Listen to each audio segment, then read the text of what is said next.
As mentioned in a previous video, there are two different levels of setting up your questions for the quoting tool in MaidCentral.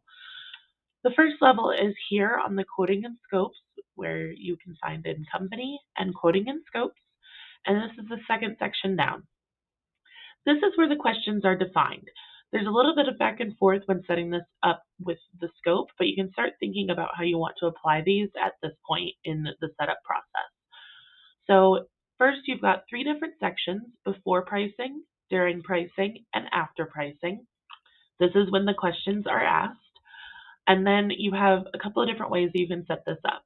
You've got different types, whether it's a select list, a multiple select list, text, a number, whether it's a decimal or a whole number, or rich text. Additionally, you can set up whether this affects the price or not. A dash means it doesn't affect the price. And essentially, it can't affect the price after the during pricing section. So it neither needs to be before or after this to affect the price, I believe.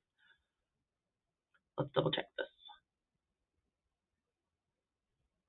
Correct. Okay. So there are three different ways that you can affect the price: multiply the time by, add a fixed rate of time, or multiply the input by. I would start thinking about the different ways that you want to manipulate your pricing.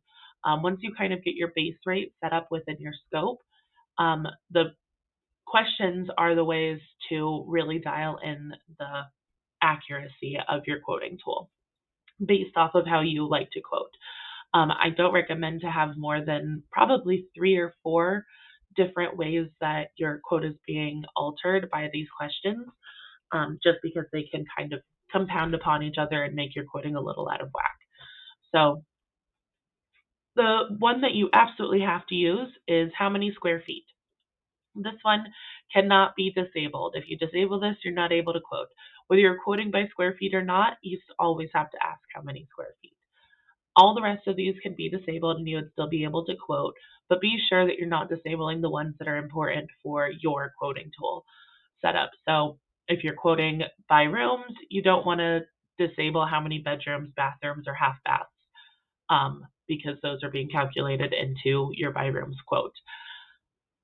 You can use adding a multiply the time by is really good for like dirt factors and different ways to alter the whole timing on the house.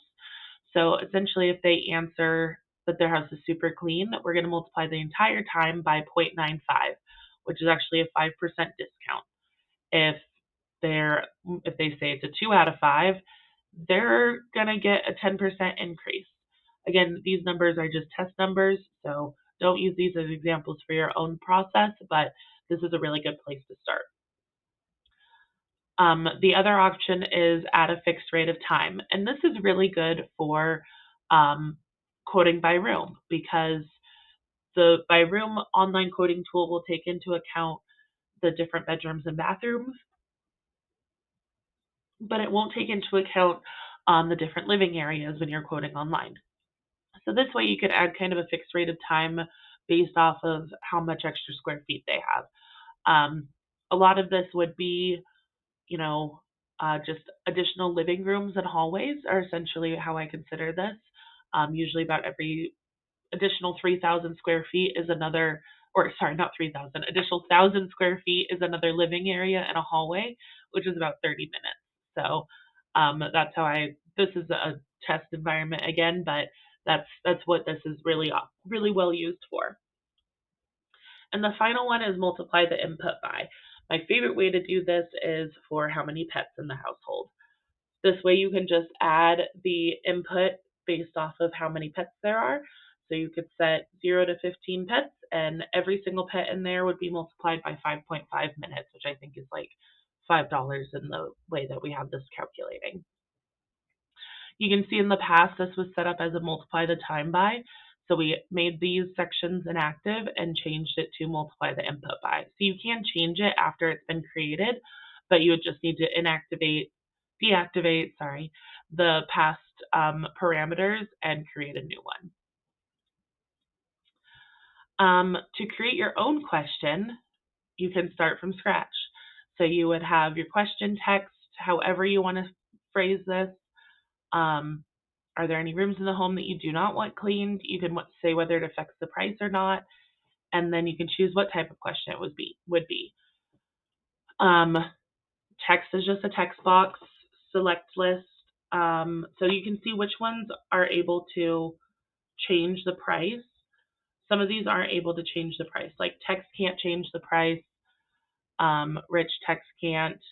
Date, time, and date time cannot change the price. So if you're changing the price, it has to be a select list, multiple select lists, or a whole number, or a number, I guess, a whole number or a decimal.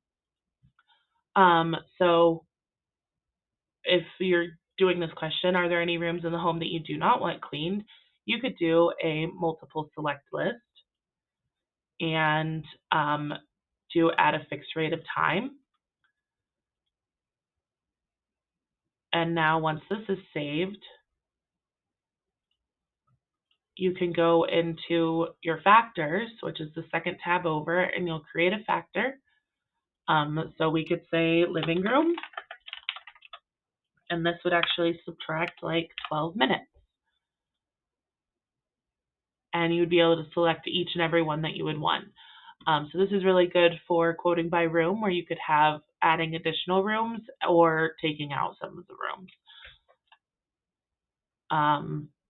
This is also, this could be used for any of them actually, but this is a really great way to sort of customize the setup a bit. Now, once those questions are set up, you apply them within the scope of work.